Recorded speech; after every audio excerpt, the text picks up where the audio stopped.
Like who decided that Chile was just going to be that?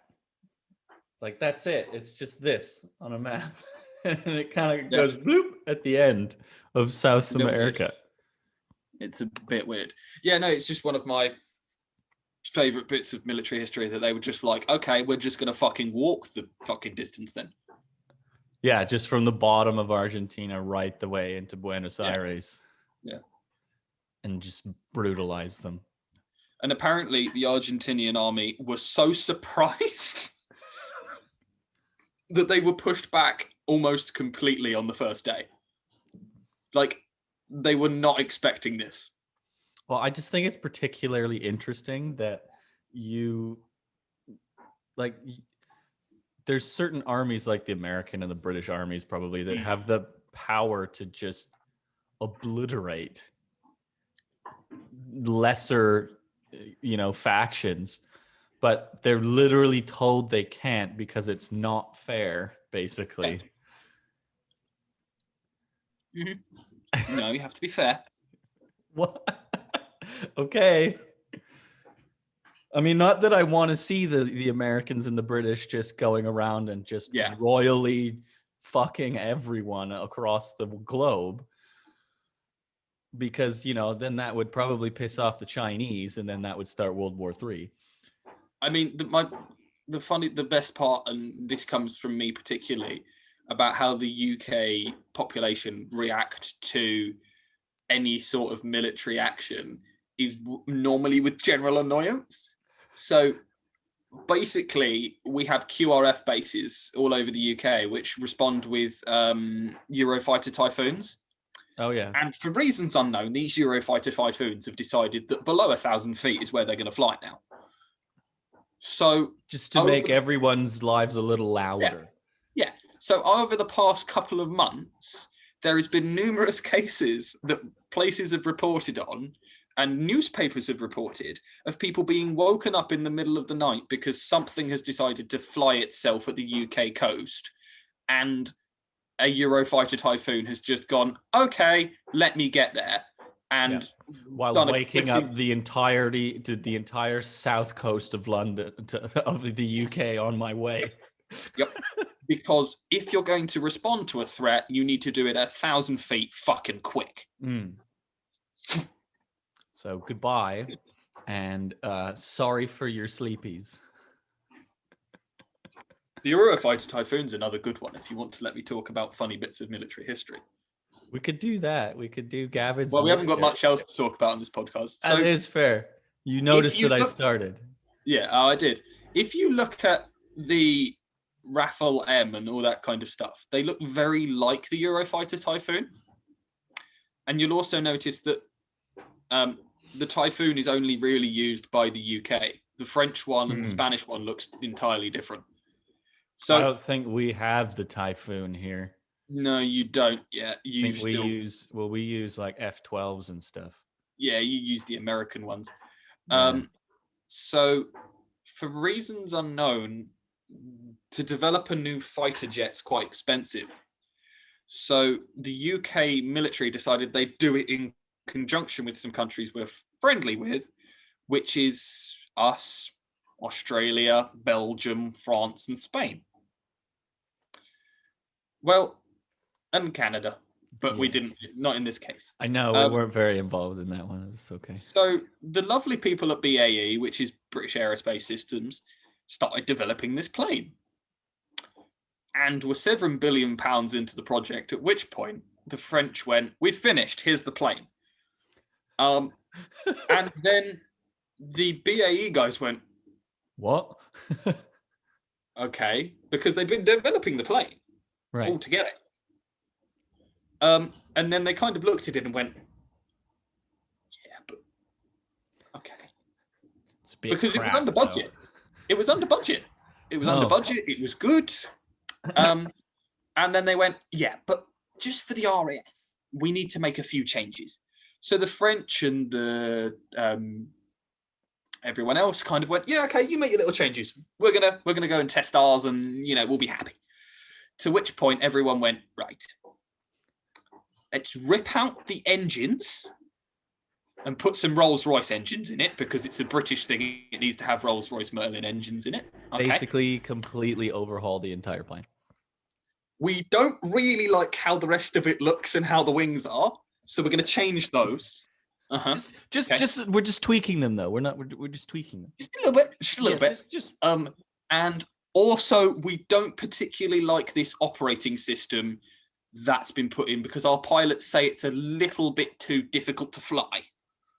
So we're going to redo the operating system. It's too French. Yeah, we're going to redo the operating system. And all of those individual changes got signed off by the UK government. And when the plane was then delivered, 6 billion over budget. Oh. They then went, it's really good though. Yeah, we like it. A couple of people went, isn't it meant to be made on the same production line as all of those other planes? At which point they went, well, it's too different now, so we have to make our own production lines. But so it's the same. But it's the same plane. It's a Typhoon, guys. Yeah, they took a plan, which was to develop a plane cheaply, and then have it produced and all that kind of stuff, and it'd be really good. Because they'd even decided that the wings are going to be made in the UK and the engines are going to be made somewhere else and the system's going to be made somewhere else and all the countries are going to come together and have this thing. And then the UK military and engineering departments went and then basically threw it all away. And now we have the Euro Fighter Typhoon, which is a very lovely plane. It's very nice. They got the really good part, though, at least, right? And what's that? That it's really good. They got it's really good. It's brilliant. That was the bit. That's the bit that counts in the end, I guess. We also were tasked with developing the trainer, which was meant to be the twin seat version of the plane. But the problem was that we developed it on the Euro Fighter Typhoon. That you had made. That we had made. Yeah. So it was so different that it no longer could work for everyone else. Right. So I'll just show you how much different it becomes. So that's a Euro Fighter Typhoon. Okay, that's the normal one. That's the normal one. And then I've got to find it. We're not editing this podcast, by the way, because I can't edit things anymore. And that's what the French came up with. Oh. Yeah, I can see why you changed it. Yeah. To the cost of 6 billion. You looked at that and you went... That was finished as well. Right, but you looked at it and you just went... Looks a bit shit, though, doesn't it?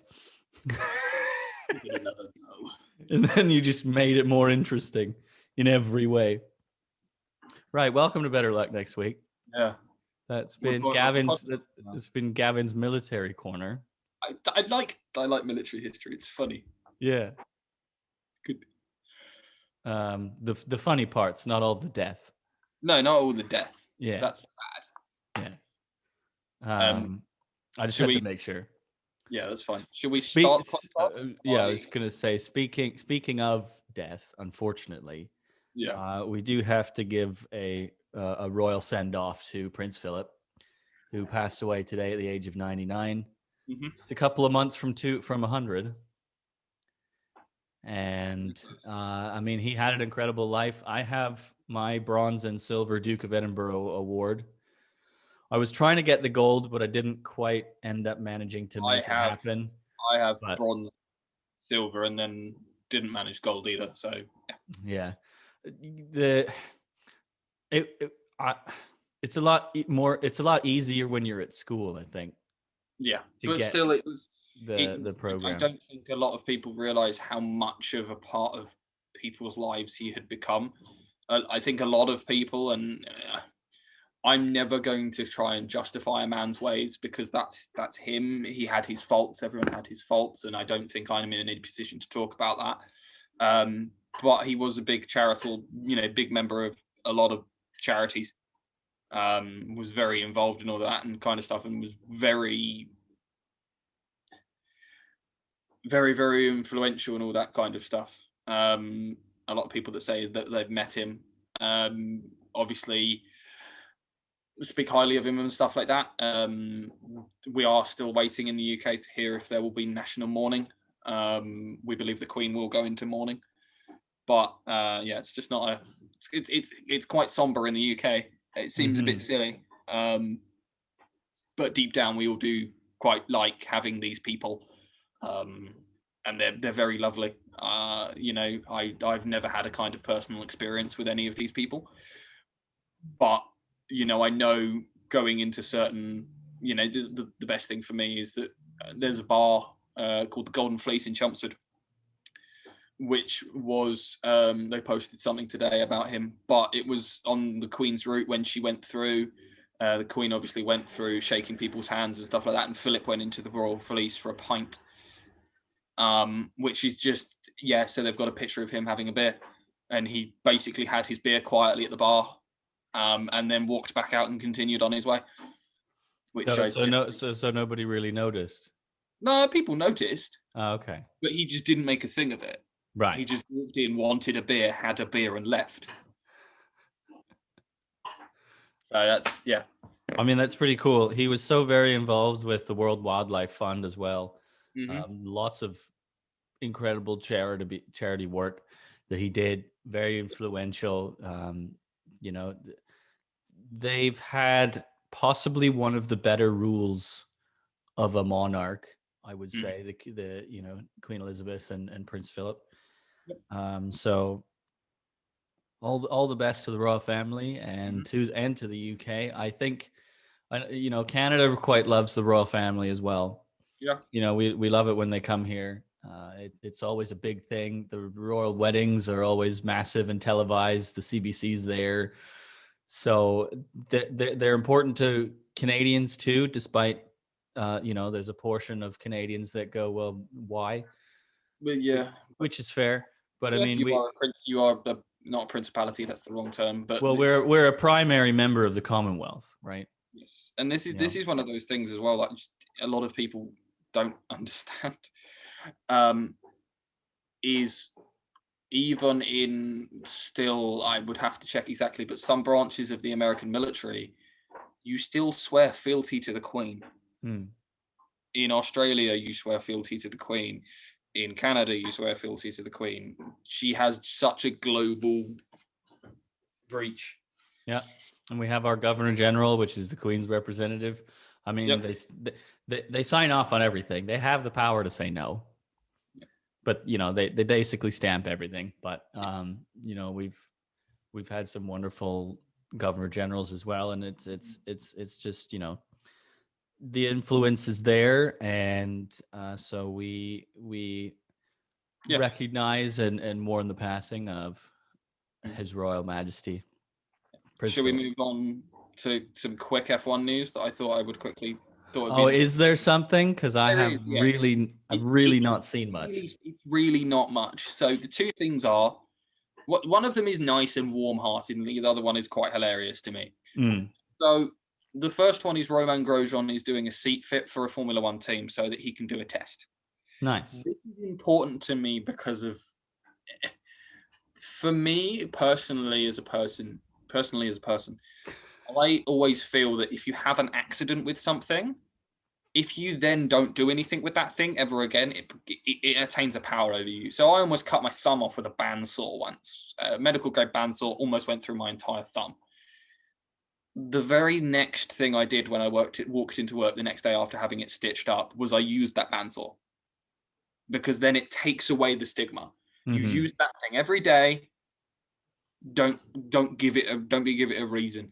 And I think for Romain Grosjean, his F1 career was cut one race short. He didn't get to do any donuts. He didn't get to do a celebratory anything. And unfortunately, obviously, Haas can't really turn around and go, oh, well, we've already let you go, but you can do one last test. Doesn't really, so that's good to hear. It's good. That's just a good piece of feel-good news. I don't know if there's any comment on that from yourself. I don't think so. No. Does I mean that's nice, you know. Yeah. Yeah. It's good. And the other thing is that Aston Martin Formula One team have hired Nico Hulkenburg. Oh yes, that is news. As a reserve driver and tester, driver. right? Huh? Sorry. Yeah, reserve driver and tester, right? Reserve and test driver. And a lot of people on social media were making jokes that this was going to be Sebastian Vettel's replacement.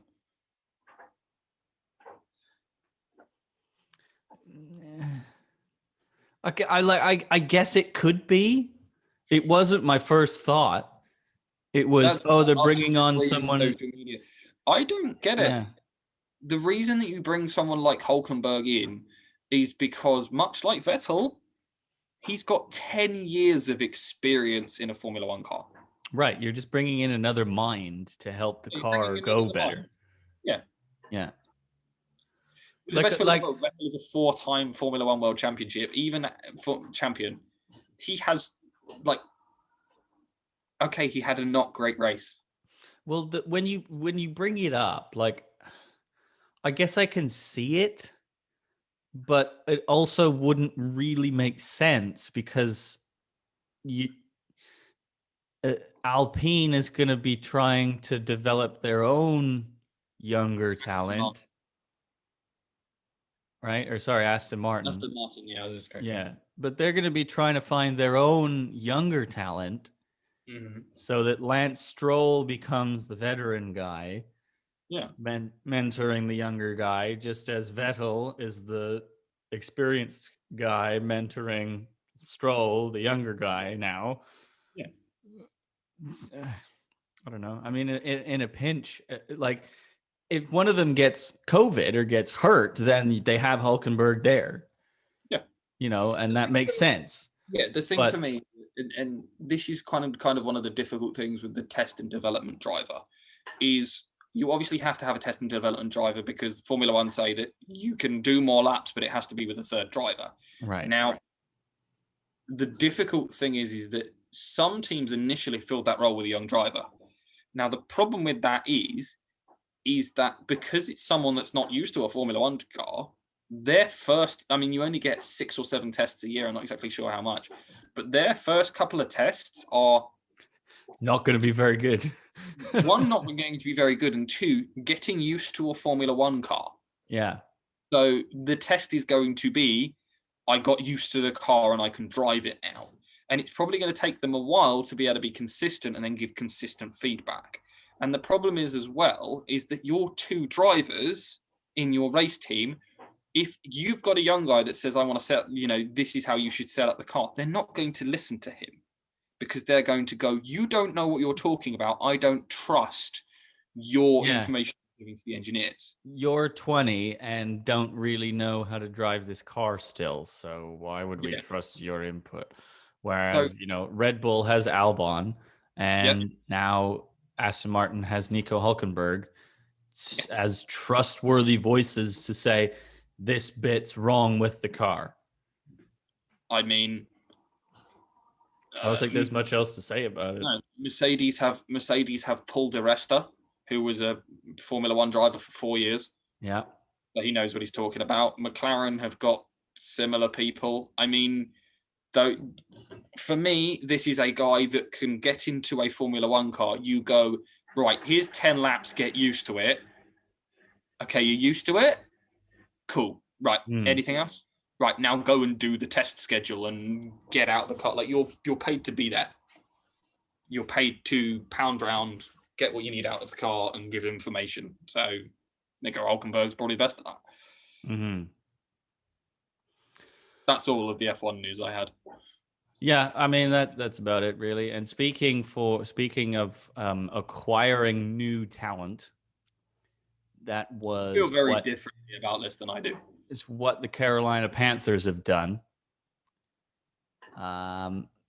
They've traded the Carolina Panthers have acquired Sam Darnold for a 2nd, 4th, and 6th round pick. The 6th round pick is in this draft coming up. And then the 2nd and 4th round picks are in the 2022 draft in exchange for Sam Darnold. For me, I don't think it makes sense on both sides. Just at a talent perspective, I also don't think the Jets got enough in return for Sam Darnold. I think this is just really, really poor asset management by the Jets, because who is their most valuable player?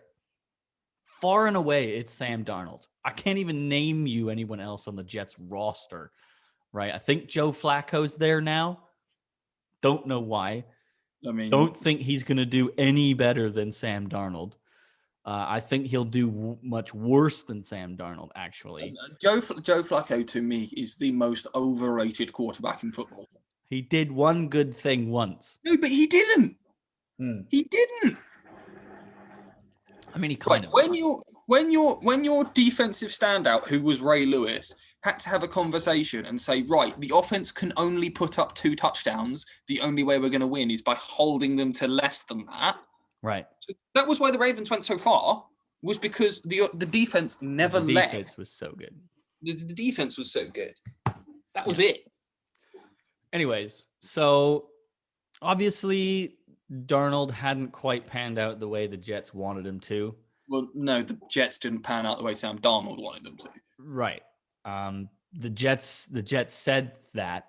They said what I said, where that he didn't quite pan out as they wanted him to.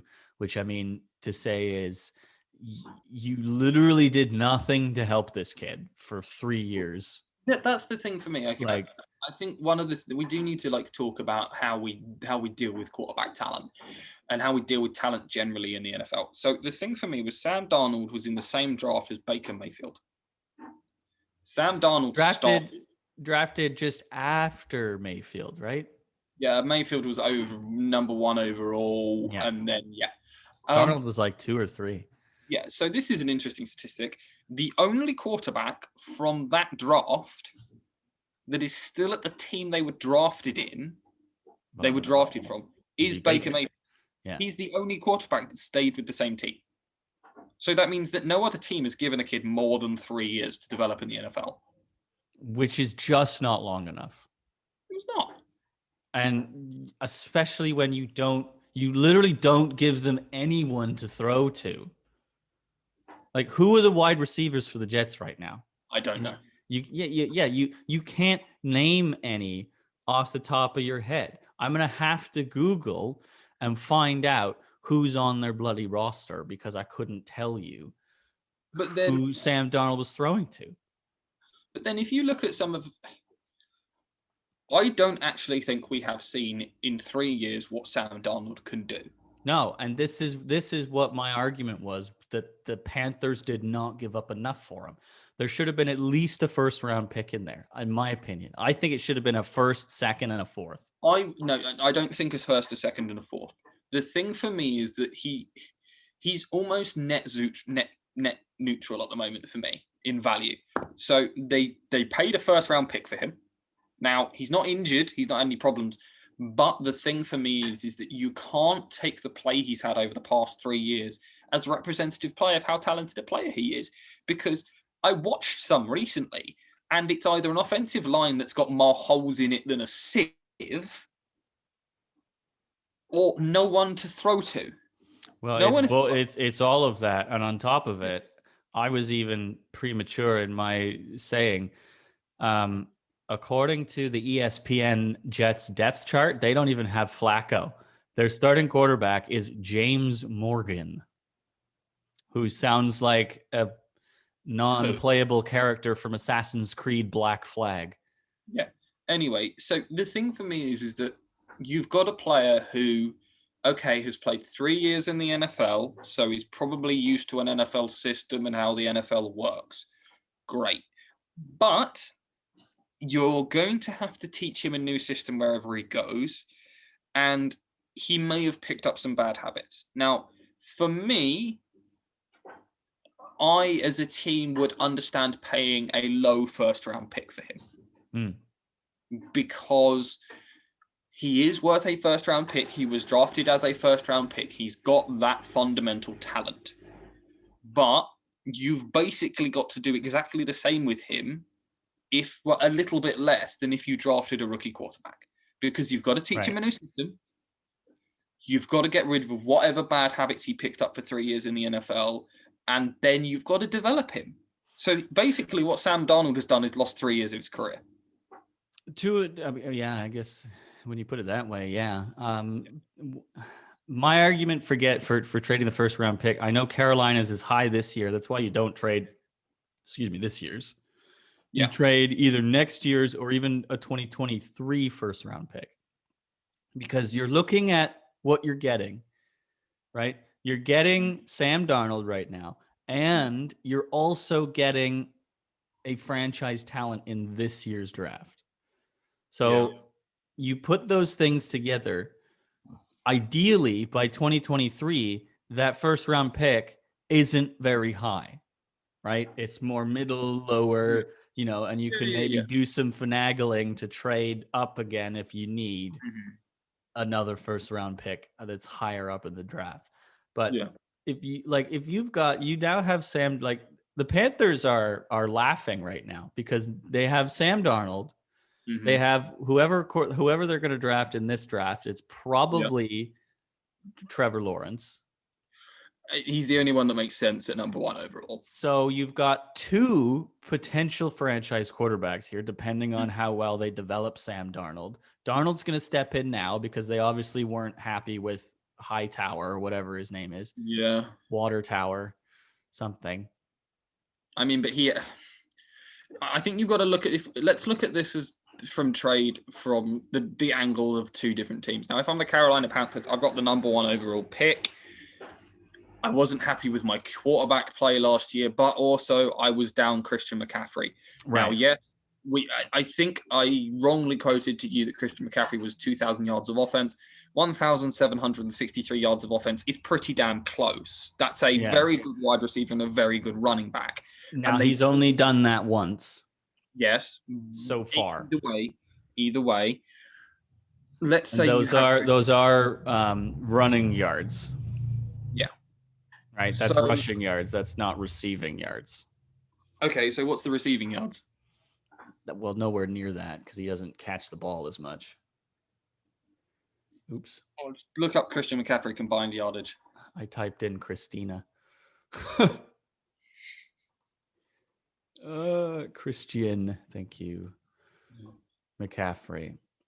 So, I mean, the thing about him is that he's young too. So what they're doing is they're amassing young talent, right? So his receiving yards, he had 1 year of 1,005. Okay, so he doesn't catch the ball as much. He rushes the ball. His highest rushing season again was 2019, 1,387. So not 1,700 and whatever. Now he had a total amount of yardage in 2019 of over 2,000, but that combines his total offense of rushing and receiving. Okay, so you've got a guy that he's coming back that is worth 2,000 yards, roughly. Let's ballpark it there. About 2,000 yards of offense total. About 2,000 yards of offense. Now, you want someone that can throw to some receivers so that you're not a one-dimensional team. This works for the Panthers. I get it. Yeah. But the thing for me is if I wanted to bring someone in to teach a young quarterback, I probably would have made a lateral move and I would have approached someone like the Browns with Case Keenum and gone, we will take Case Keenum from you, who will be a decent starter. Case Keenum could start and he would give you an 8-8 season. Case Keenum's gone deep into the playoffs. Yeah. Give you Case Keenum. You put Trevor Lawrence behind Case Keenum. You structure Case Keenum's contract in such a way that he doesn't feel annoyed that Trevor Lawrence is there and is happy to develop him. And then you're in a better position because you've got someone that can teach a young quarterback that doesn't have any bad habits. At the moment, I see them having 2 people to develop. Which, okay, fine, I can see some logic behind. I think they need someone old. I think they need someone in that quarterback room that has been successful and has been there for a while. But that's down to them to deal with. I think the Panthers will be a good team next year. The going after Sam Darnold makes me question what they're picking number one, because if you're picking number one, you had a starting quarterback last year. Right. It does put it into question, right? Because you've just gone and got Sam Darnold, who effectively you're assuming is going to be the starter now. Yeah. So are you now not taking a quarterback in a deep quarterback draft? Like, it sounds absurd to suggest that. But the thing is, Jared, this is the league that, we have this all the time where we think so many, like, the teams don't evaluate quarterbacks the same way we do. Now, if you look at anyone's mock draft at the moment, Trevor Lawrence is going number one overall. Right. Because he should. It's a given fact that he's going to go first. That was the same thing with Aaron Rodgers. Aaron Rodgers fell. Mm-hmm. Yeah. Same with so many other quarterbacks. And then when they do think that a quarterback isn't going to be picked overall, the teams blow it up and go out. No one thought the Browns were going to pick Baker Mayfield number one overall. No one thought that. People had him as second round talent. But then the Browns drafted him number one overall. Now, I don't know about second round talent. I think he was still scheduled to go like top 10. Yeah. But it's... If the Panthers don't draft Trevor Lawrence, they're dumb as mud. Well, yeah, because who's the second overall team? I don't know at the moment. This is the true content of this Just hot garbage. This podcast. It is the Jets. So maybe the Jets are making this trade banking on, so it's actually, so the Panthers don't draft first overall. So so this is all crap. The Panthers draft 8th. So half of our speculation is stupid now. Well, yeah, but maybe they're not. I mean, so Jacksonville get Trevor Lawrence. Yeah. The Jets are going to draft Zach the Wilson. other one. Yeah. San Francisco are apparently going to go for Mac Jones, but I don't really understand that because they've got Jimmy Garoppolo. Right. Whenever he's not injured. So the Patriots have now got the 4th overall pick from the Falcons. Don't know when that happened. We're going to get Justin Fields. According to NFL.com, Peter Schradinger's 2021 mock draft, So he's saying the Pats trade up. But why would they haven't? We haven't draft. Yeah, because they're 15th. I don't know why the Falcons would want to drop that low. I don't know. So we get Justin Fields, and then the Cincinnati Bengals get a wide receiver. The Miami Dolphins draft at 6th overall an offensive tackle. So apparently they've been listening to the Bill Belichick method drafting. And then, the rest of it's a bit of a mix. I mean, you have got 5 quarterbacks going in the top 10. To me, the Panthers are going to go for a receiver. They have to. Mm-hmm. It's what they need. Their defense is fine. It's not great, but you can repair that in other ways. But you don't, like, their receiving core is not sufficient for what they're bringing in quarterback talent now. So, I think it's anyways, now that we've officially made a fool of ourselves for the last 15 minutes, why did we think the Panthers were going to draft first overall? I don't know. It's been a long week, man. I spent 5 hours in accident and emergency yesterday. I am not in the best of moods. Yeah, I heard that from Sean, which hurt me a little bit, by the way. Well, you weren't talking to us. This guy texted me asking me about a girl, but didn't tell me that he was in bloody hospital. Sorry. Shall I talk about that? We're really running low on content for the podcast this week. You could. It's a good break. I was going to discuss why I'm wearing my glasses today, but you go ahead with your injury. It's probably more interesting. I am apparently allergic to non-latex gloves. Oh, non-latex gloves? Yeah, so everyone in the world, because people can have latex allergies, use non-latex gloves. They're nitrile and stuff like that. So they're apparently meant to be completely chemical, like nothing. Right. Nothing. So every time I put these gloves on, I would get little bumps on the back of my hands, like a little rash. And it wasn't really anything, and I would work with gloves on for hours and hours and hours. Didn't really notice anything. Didn't think anything of it. My hands didn't have any problems. They were just weird, itchy bumps. They annoyed me. Start of this week, I put some gloves on and my hands felt really warm and quite achy. And I thought, that's a bit weird. And I just generally thought I'd hurt myself. Like I work with... You're very uncoordinated. Yeah, and I work with hard metal things all day. Like I just end up hitting things and going, ow, and move on. Even I cut my finger. I don't know how. Either way, I spend my entire life around pieces of metal and sharp blades and tools. Me hurting myself or hurting my hands is not an unrealistic thing. So Tuesday goes by and I didn't have any appointments, so I didn't put gloves on. Wednesday comes along. I have one emergency appointment on Tuesday. And I got home after having the gloves on and I was like, my hands really ache. Like this feels annoying. So I called the doctors in the UK, and there's a service called 111, which is non-emergency. And I basically explained what was going on. And the doctor went, I think you've given yourself latex poisoning. And I went, that's pretty difficult considering they were non-latex gloves. And she went, you've got a rash from non-latex gloves. And I went, yeah. And she went, well, we definitely need to see you.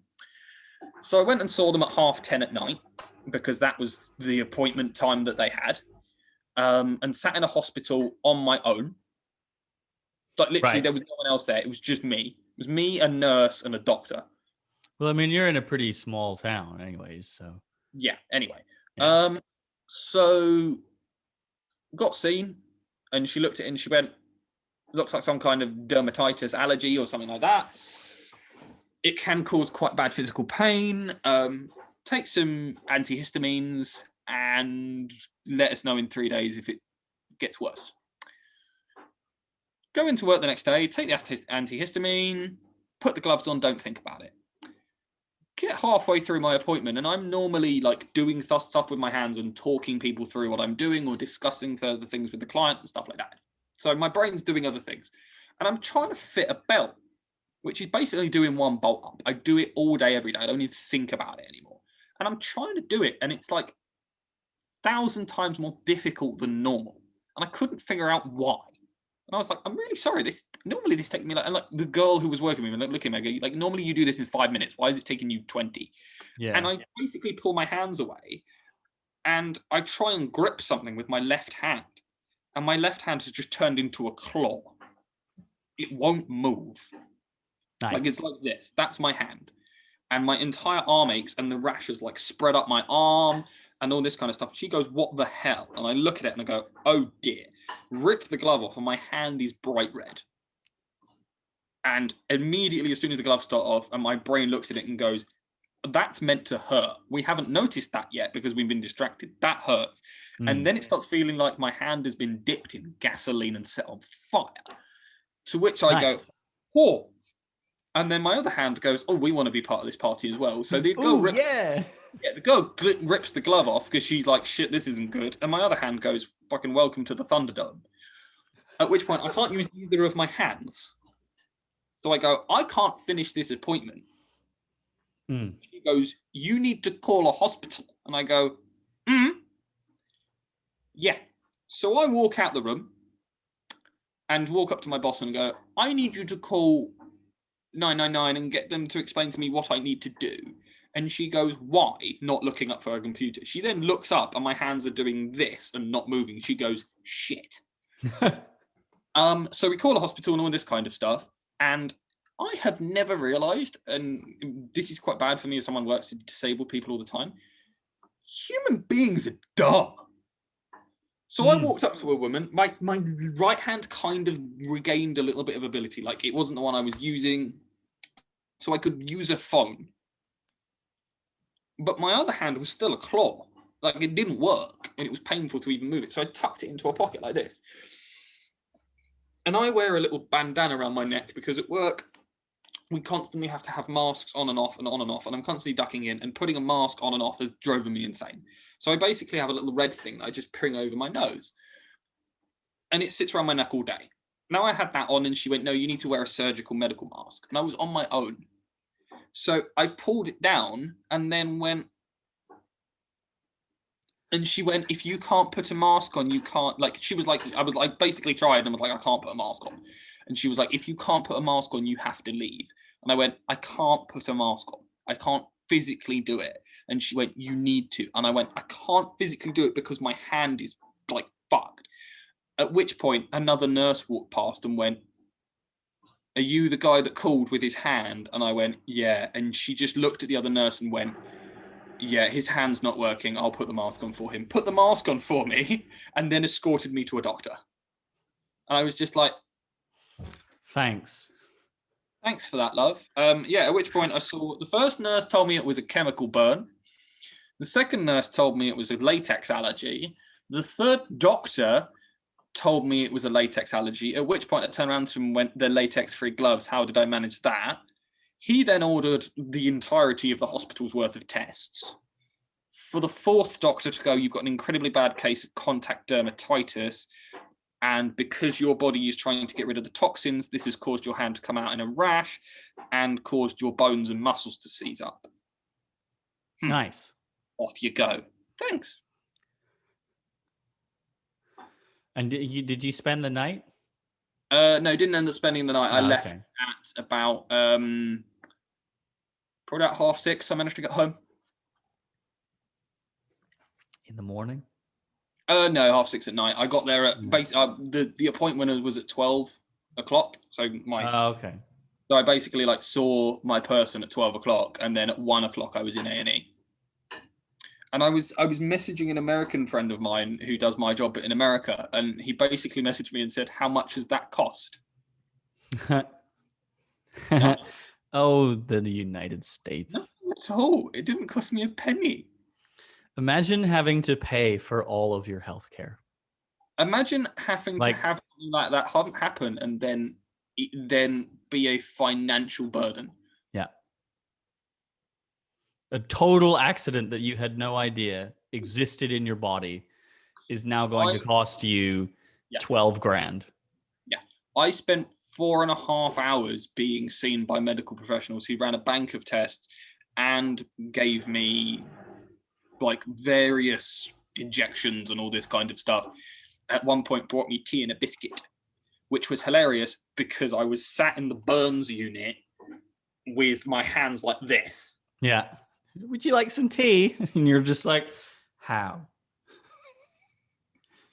How am I going to...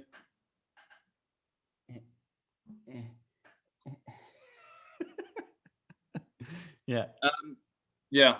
And admittedly, the woman that brought me tea was the same woman that told me I couldn't take my mask off to drink. Is that the one that also told you that you had to leave if you couldn't put your mask on? Oh, it's a different lady. Yeah. Those things make all the sense. Mm-hmm. Let's talk about positive things. Yep. This weekend is another PWHPA weekend. They're in St. Louis this weekend. It is the same two teams, but they're playing again. The rosters will be slightly different because there'll be some, I guess, like third and fourth liners changing out based on work and location and all that kind of stuff, whether or not they can get to St. Louis or not, things like that. So if you want to tune into that, it's going to be on YouTube. At least the Saturday game is. Awesome. There's 2 separate streams, which I think is a little bit dumb, unless they're going to combine the views or something like that. But it's on the PWHPA's official YouTube channel and CBC Sports YouTube channel. You'll be able to watch the big game on NBC SN as well if you're in the States, or Sportsnet Now if you're in Canada, and across the globe again on YouTube as well. Let me just confirm the. I gotta say, by the way, this is a smart weekend to put this on because there's nothing happening. Right, there's a bit of hockey, which is good because that's on the same avenue. You know, the NHL trade deadline's coming up, so that's good because it's on the same avenue. So this is Sunday and Monday, and I guess they're trying to piggyback off trade deadline because I'm pretty sure trade deadline is Monday, April 12th. If I just bring that up as well, you can tell how prepared we are for all this. It's really quite great going on. So yes, Monday, April 12th at 3 p.m. is NHL trade deadline. So Monday at 6 Central Time. So because it's Central Time. So that'll be 7 p.m. Eastern Time. So that makes sense. So that's the big game on NBC and Sportsnet. Sunday at 5 p.m. Central Time. So that's 6 o'clock our time, Eastern Time. That will be the first game on CBC Gem, CBC Sports, and CBC Sports, the app. So that's where you can see it on YouTube. If you have CBC Gem as well, I believe anybody can download CBC Gem. It's essentially CBC's Netflix because every network has a streaming service now. So that's those two games. It's again Team Adidas versus Team WSF or Team Minnesota versus Team New Hampshire. The Minnesota team has an incredible lead over the Team New Hampshire because they've won 3 out of the last 4 games. They have an 8-2 scoring lead. And, you know, the Abby Rock in particular for Team Adidas is kicking ass. She's got 5 goals in 4 games. She's got 10 points in 4 games. This is absurd. So she's doing wonderfully. So you can watch her Sunday, Monday, and if you're looking Pacific time as well, 8 p.m. Pacific time on Sunday. 8 points and 2 points. That's I'm looking PTS.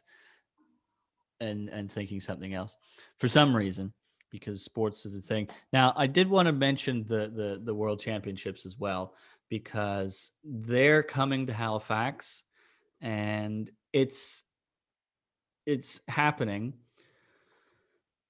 later this month. It'll be right at the end of the month, actually. 2021 IIHF Women's World Championships. The puck drops on May 6th, so it has been pushed back. Partly because cases are really up in Canada.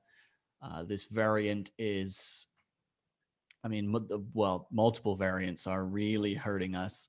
And so are our governments, to be blunt, but I won't get into that. May 6th to 16th, so we'll preview this a little bit more when it's closer, because it's in about a month, truly. But I'm going to be interested to see who Team Canada goes with, because they're saying for the Olympics in 2022, especially on the men's side, that they're going to cater to the youth. So I'm wondering if the women's team for this World Championship is going to start to trend in that same direction. If they're going to start the trend now and move it forward to the Olympics next year. Sometimes that can give you success. I mean, the UK rugby was a poster child for that. It's hilarious. So for some unknown reason, we were having really big problems with the UK rugby team. They just weren't doing well. They didn't even make it out of the group stages at one point, which for football we're kind of used to, but rugby, we were like, we're one of the best rugby countries in the world. What's going on here? So they sacked off the entire squad. Right. And brought in the young guys. Yeah. They basically brought in the development squad. They brought in the younger guys. I think the team age dropped from 29 to 24. And they almost won. They brought in some older talent now, very selectively. But yeah, no, that can give you some success. Well, and I think that's what they need to do, because they have this thing with the rivalry series. I've probably mentioned it to you. I've certainly mentioned it around. So they have a rivalry series where literally Canada and the United States have this kind of tournament against each other to measure up, basically. Yeah. And United States in the latest rivalry series, which was right before the pandemic, the Americans went youthful and the Canadians went experience. And the Americans were pretty dominant in that series. So like players like the aforementioned Abby Rock were a part of the American team, whereas the Canadians were bringing back names like Megan Augusta, Megan Mickelson, all these players in their like mid 30s who, you know, are still very good players, but they're not the same that they were in like 2010 when they won the gold medal at the Olympics, right? Canada has not won a world championship gold medal since 2012 on the women's side. 2012, we're almost up at a decade where Canada has been goldless at the women's world championships. So something has to change. And if it doesn't change this year, it has to change for the Olympics, or they're going to get another silver or worse at the 2022 Winter Olympics, because that's where they were in 2018. They got silver because they just weren't good enough. The Americans were better. And I'll be interested to see what they do on the men's side for the Olympics as well, because I think the Americans will be a better team at the 2022 Winter Olympics based on their NHL. Yeah, so the NHLers are supposed to go to the 2022 Winter Olympics.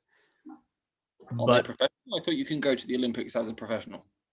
They make exceptions for certain leagues because they are the best in the world. So like all the NBA players go to the Olympics for basketball, right? Okay. Major League Baseballers will play baseball at the Olympics. You know, there's no football at the Olympics. No. But, you know, I mean, Cristiano Ronaldo represents Argentina or at, you know, no, he's not Argentinian. What is he? Portuguese, right? He's Portuguese, yeah. So, but he represents Portugal at the Olympics, right? Yeah. You know, so they're you know, the tennis is all the professionals who play at the Olympics. So it's, you are correct. Okay, fine. That was my own. Yeah, the Olympics. I'm struggling to have things to talk about further in this podcast, to be honest. The Olympics tend to gravitate to the best in the world. And the best in the world in most sports are becoming more like professionals, right?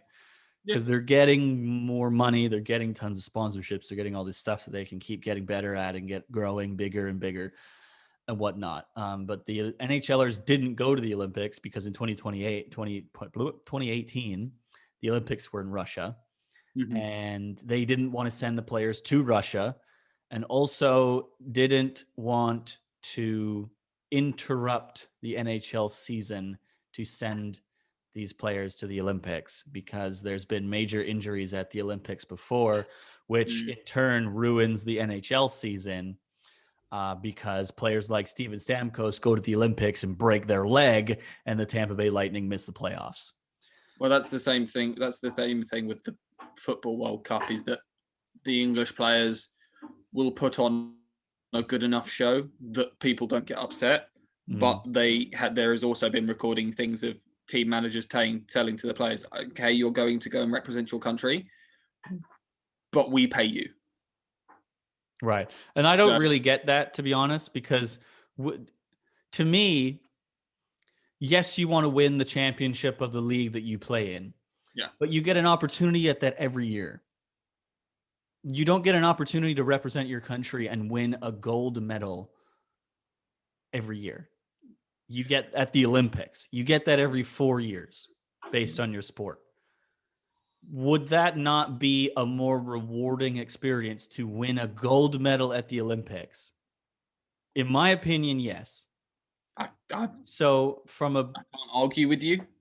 From a people and a personnel standpoint, it makes no sense to deprive these people of this opportunity, especially because you often have executive members of that league also contributing to those national teams. Like there's 3 NHL general managers who are directly responsible for building Team Canada's 2022 NHL or 2022 Winter Olympic team. 3 NHL general managers. And then there's other NHL executives that are going to be a part of it as well. So not only are you depriving the players of this opportunity, you're depriving other executives of this opportunity as well by saying, oh, no, we're not going to send them because it interrupts our season. Well, maybe you just suck it up. I think there's some things that I can kind of understand, like athletes not going to and stuff like that, because, well, yeah. But yeah, I agree with you. Like the thing I would take as an example was that Lewis Hamilton wanted to participate in preseason testing for the MotoGP because Petronas, who are the same company that sponsor his race car, also sponsor a MotoGP team, and he likes racing. He likes riding motorcycles, and they turned around to him and went, "Hey, come and give the bike a test because if he's fast in a car, he's probably going to be quite fast on a motorbike." He did a thing with Valentino Rossi where he was within 500th of a second of the pole lap at that racetrack. So I think they just wanted to give him a go. But Mercedes-AMG went, no, you're not riding a really fast motorcycle a week before our season begins. Right. And that makes sense because it's not... it's not the Olympics we're talking about, right? No. You're talking about a fun race that he's just been invited to participate in. Yeah. So that totally understand. But anyways, the NHLers are going back to come back from that big tangent. I hope the women go younger with youth talent. I'm already disappointed by some of the young women that were left off this list. I mean, you had a Patty Kazmaier, which is awarded to the best NCAA player in Division I hockey in the United States. You had a Patty Kazmaier nominee, Elizabeth Giguère from Quebec, who was playing for Clarkson University, multi-point per game player, right-handed shot, right winger, goal scorer, who was left off the selection camp. And I don't understand why, because the Canadians do not have right-handed shots. Most of the forwards are left-handed shots. So you've got left-handed shot players playing the offside, which is fine. But those left-handed shot players on the right side aren't scoring goals. Where here you have a right shot, right winger who is a bona fide goal scorer in the NCAA, and you don't even invite her to the selection camp, who's the captain of Clarkson University, who played with a Clarkson University graduate who's currently on Team Canada. Yeah. And you don't even invite her to the camp. I really don't get that. And I've made my opinion known on Twitter a couple of times and been told I was overreacting because people don't seem to understand that Hockey Canada is still influenced by politics. And so much of sports is influenced by politics. And I don't understand why you don't just bring the best players.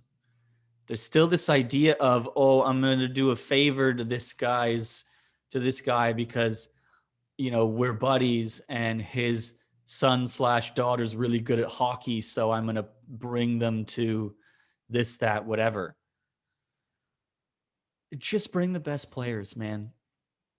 And to me, Elizabeth Giguère is one of the best players. So I don't know why she's getting ignored. She needs to be acknowledged, in my opinion. So I hope they look at her for 2022 on the Olympic team, because I don't know why they wouldn't. But we'll wrap up with the trade deadline for the NHL, because we've talked a bit about NHL already. It's coming up on the 12th, and there's been a lot of chatter about what the Maple Leafs should do. Should they get a goalie? Should they get a defenseman? Should they get a forward? For me, you get it. Point last year. Pardon? Where was the weakest point last year? Oh, well, last year it was defense. There you go, get a defenseman. Yeah. Get the best defenseman you can at your position in the draft. Simple as that. I'm still with the idea of maybe picking up a depth defenseman or two. Yeah. Because the core is playing very well. Riley Brody has been a revelation. They finally have somebody who's been playing, who's a good defenseman for Morgan Riley to play with.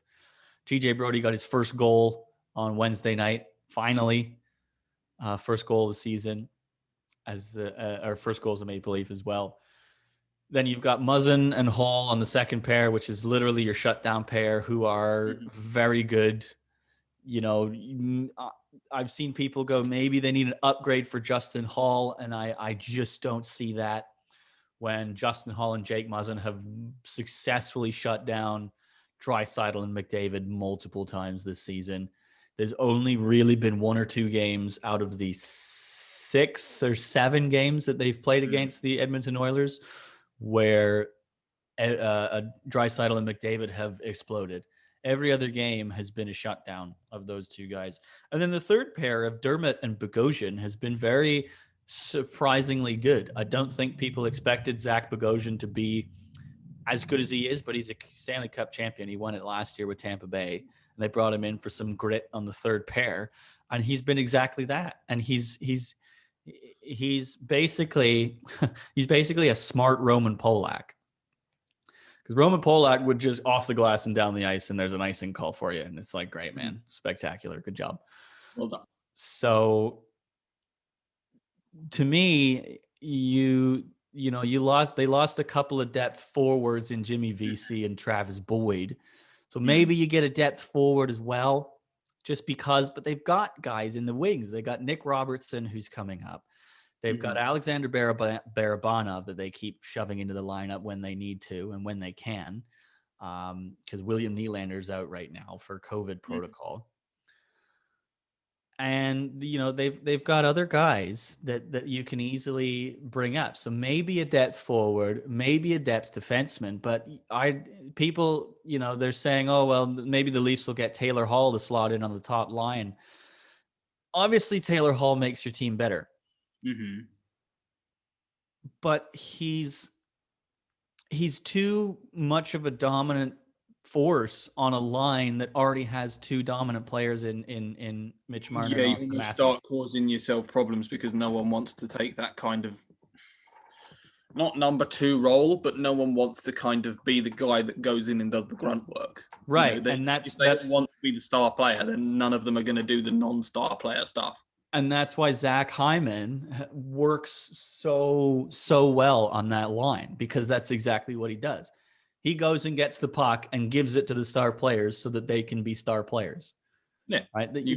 He's the ultimate complementary player. And, if the Leafs can't hang on to him, I think that's a real shame. But so, you're not going to get Taylor Hall and put him on a line with Matthews and Marner, because he's not going to do that stuff. Taylor Hall wants to be the star player just as much as Matthews and Marner want to be the star players together. So it's not going to work. And then then you go, okay, well, maybe we'll put him on the second line, Hall, Nylander, Tavares. Okay. But Hall is a bit more of a playmaker, and you've already got Tavares and Nylander, who are both pretty playmaker-minded guys. Nylander's going to shoot it a bit more than Tavares. But the idea is that, so you've got 3 guys that are pass first mentality on the second line. That doesn't make sense either, because you need to shoot the puck. So seems like the problem is that no matter where you put this guy, it's almost going to be that there's too much. This was a kind of a problem that I'm trying to think who it was. I think it was Porsche had at Le Mans, was that they almost needed, they basically had to have a conversation with some of their drivers and say, because in the one you can have 3 drivers, same as an offensive line in hockey. They have to have a conversation and say, 2 of the drivers, you just need to hit this lap time. Right. When this guy's in the car, he can push. And all the other 2 drivers went, oh, well, we want to push. And they're like, well, but the problem is if all 3 of you push, then 1, the car's fucked by the end of 9 hours because you've all had 3-hour stints in it and pushed its hard as it will go. And 2, will fucking ruin our fuel goals because they have a certain amount. They have to go a certain distance on a certain amount of fuel, which means some of the drivers have to conserve fuel so that for one driver to push and do a short stint, the other two drivers have to extend theirs. That seems like the situation you're going to have, is that wherever you put him, you're going to have two guys that are already taking up a lot of the juice, and they're all just going to end up getting in each other's way. It's almost, right. The recipe works at the moment. Why would you add to it and potentially spoil it? It really does seem like it is working right now. And so why I'm open to getting depth players is because you look at a lot of Stanley Cup winning teams, they've used like 9 different defensemen on their way to the Stanley Cup, right? So the Leafs realistically need to look at their cores and their depth and go, do we have 9 sufficient NHL defensemen? And if not, then we need to go get a few that we can slot in on the third pair. You need the depth. So that's what I think they need to do. I think they've got enough depth up front. Like I said, maybe you could get 1 or 2 others. And then people are saying, oh, well, they should go get a goaltender. They've got Jack Campbell right now, who just set a new franchise record for 10 straight wins to start the season. They've got Frederik Andersen, who's hurt right now and has probably honestly been hurt for the entire season, who's resting right now. They've got Michael Hutchinson, who's woefully, woefully inconsistent, but can give you a good performance when he feels like it. It's not that he, doesn't feel like performing well. It just doesn't happen every time he's in the net. He makes us all feel a little bit nervous. And then they just picked up Veni Vevalainen from the Columbus Blue Jackets, who I'd really like to see get some time in the net so that the Leafs can go, right, what do we have? What do we have in this guy? Is he good enough for us to be satisfied with our goaltending depth? Because if not, then maybe you get another depth goaltender. But you need to see what he's got, right? Now, the Leafs play, I believe, tonight or tomorrow, because they're basically every other day up until the end of the regular season. So they play Ottawa tomorrow. Mm-hmm. I would like to see Vevalainen start that game. It's probably not going to happen, but I think it should, because the next game is after the trade deadline. So if you're not satisfied with Vevalainen and what you see out of him, well, you can't do anything about it now because the trade deadline's passed. So for me, Vevalainen needs to start tomorrow. He's probably not going to. It's probably going to be Jack Campbell. But it is Ottawa. They're the last place team in the division. They're one of the bottom 5 teams in the league. I mean, for me, playing him is the best scenario, because if you play him and he does well and you don't want to keep him, you've just upped his trade value because he's had a game of film that shows that he's all right. And if you play him and he's goddamn awful, okay, you lose a game, or okay, worst case scenario, you have to pull him out at halftime because he's that bad.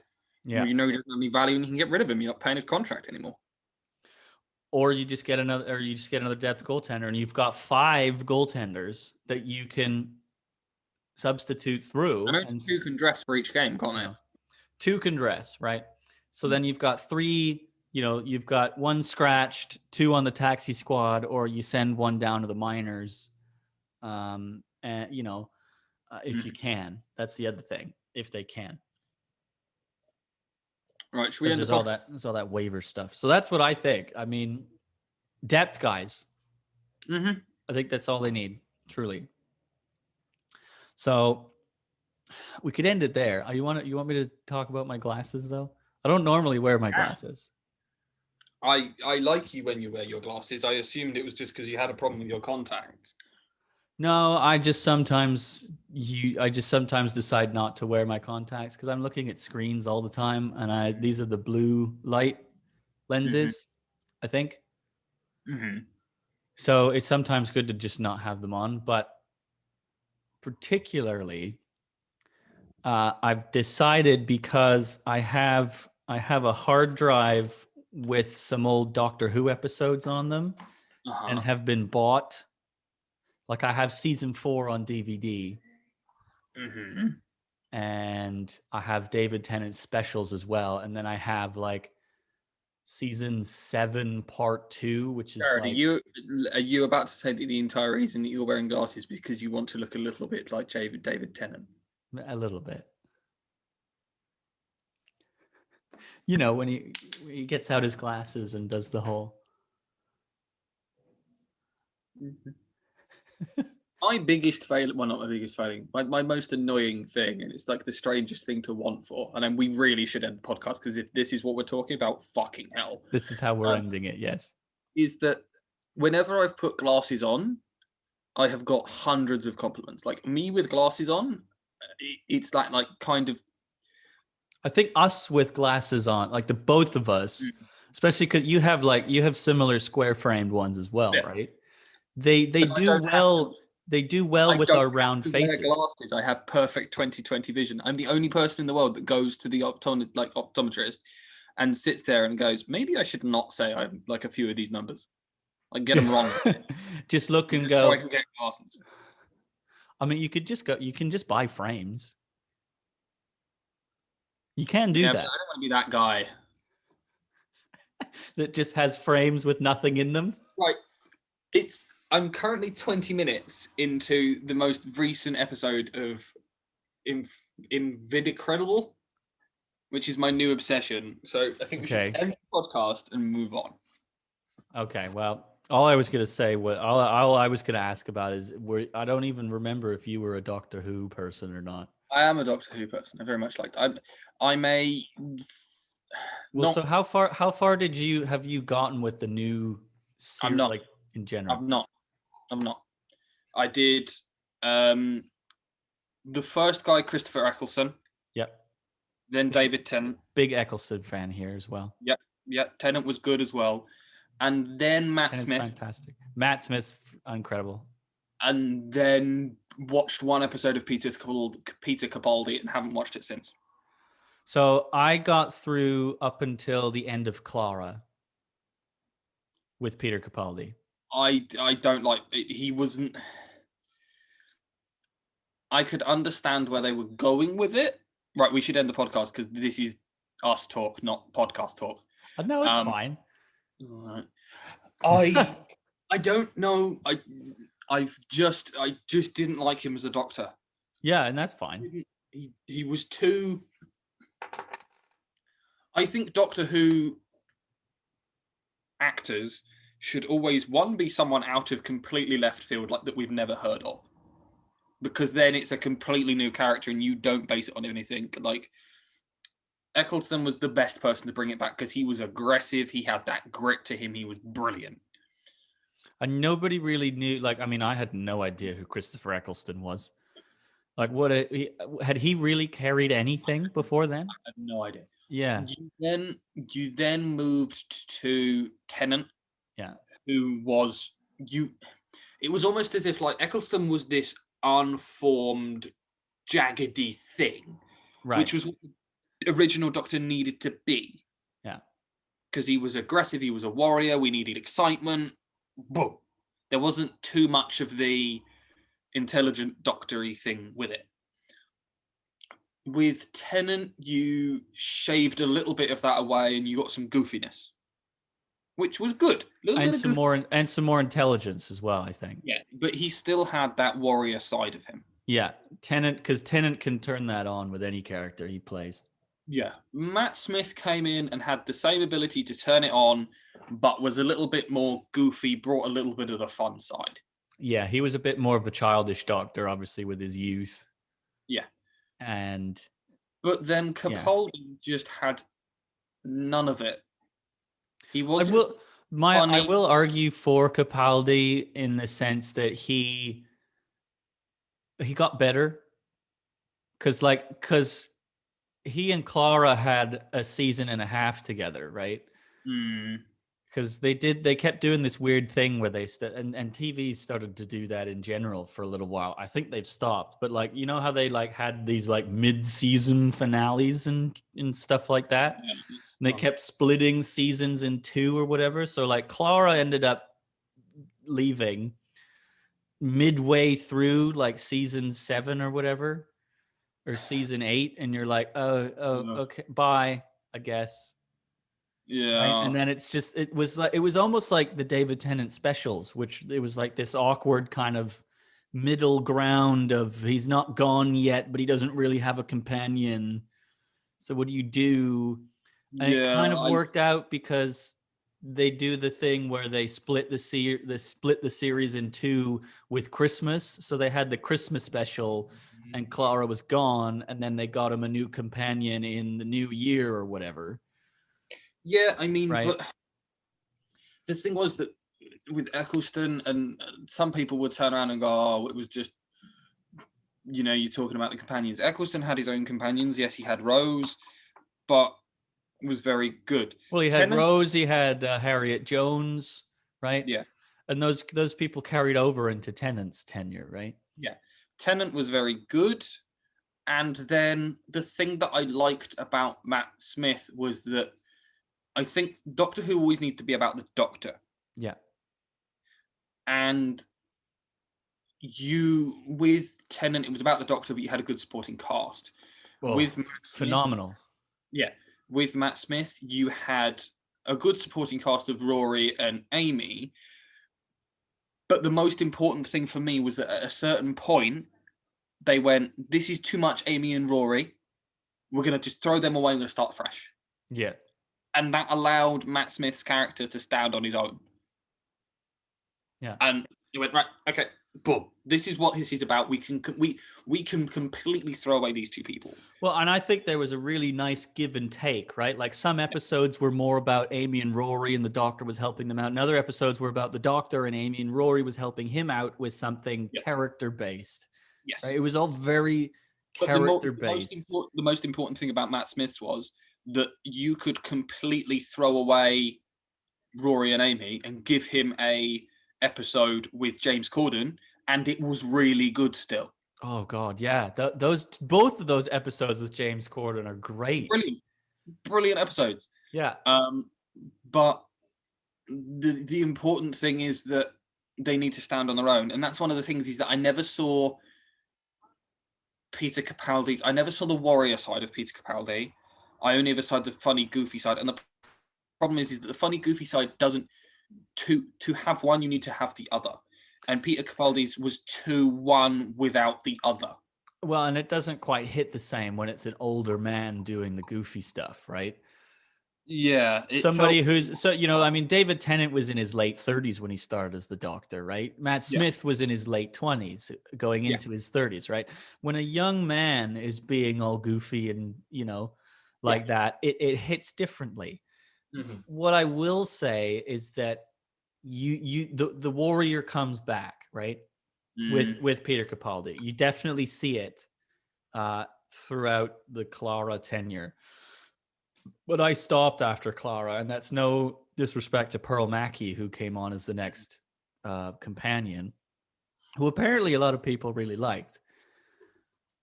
But I hadn't picked it up. I really liked Clara. I know a lot of people were like pretty divisive on Clara. I really liked Clara. I think Jenna Coleman's phenomenal. I'm watching Victoria right now as well, which is the one where she plays Queen Victoria. And I think she's incredible. So I really liked Clara. But I've just never seen an episode where it stands on its own. Yeah, I don't think there were any Peter Capaldi standalone episodes without Clara. I mean, there was a Christmas special or two, but the companion was basically always there, right? Even the Christmas specials had the addition of River Song. Right, yeah. And that's one of Peter's last episodes, right? Was taking River Song to the thing for me is that singing you need to be able to take the Doctor out. You need to be able to take everyone else out, put the Doctor on his own in episode, and it stand. And the episodes that prove that, I can't remember the Eccleston one, but Tennant had one where he had Kylie as a Kylie Minogue, yeah, that's the Voyager. That's the one with the Titanic in it. Yep. And that worked. The one there isn't really an episode in the first series where the Doctor stands on his own per se. I would say, actually, you know what? I think do you remember the episode with the televisions for Eccleston where Rose gets her face removed because they all get stuck in the wire? That's Tennant. No, that's no, that is Tennant. God, I don't think there's a specific Eccleston story that's quite like that. But the Doctor does very much do things on his own because Rose hasn't quite, in the first series, Rose doesn't quite develop that independence. No, she's a follower character. She's pretty following in the first season. She gets it though because of the whole Bad Wolf thing, right? When she absorbs the whole time vortex and so she does things there. But she really comes into her own with Tennant, in my opinion. Yeah, I could agree with that. But yeah, I think the biggest problem with the newest Doctor is nothing to do with Jodie Whittaker. I think Jodie Whittaker's great. It's the writing, man. Like she's got 3 companions. Yeah, she's got like a guy, a middle-aged man, and then a couple, I think, that have no relation to each other whatsoever. Maybe they do. I don't know. I haven't seen the episodes, but I don't know. I think the thing is that it's one of those things that it's still some series and stuff like that. And I think the thing is that now the reason I think Doctor Who used to get so much watching was because as a kid growing up in the UK, there wasn't that much TV on. Right.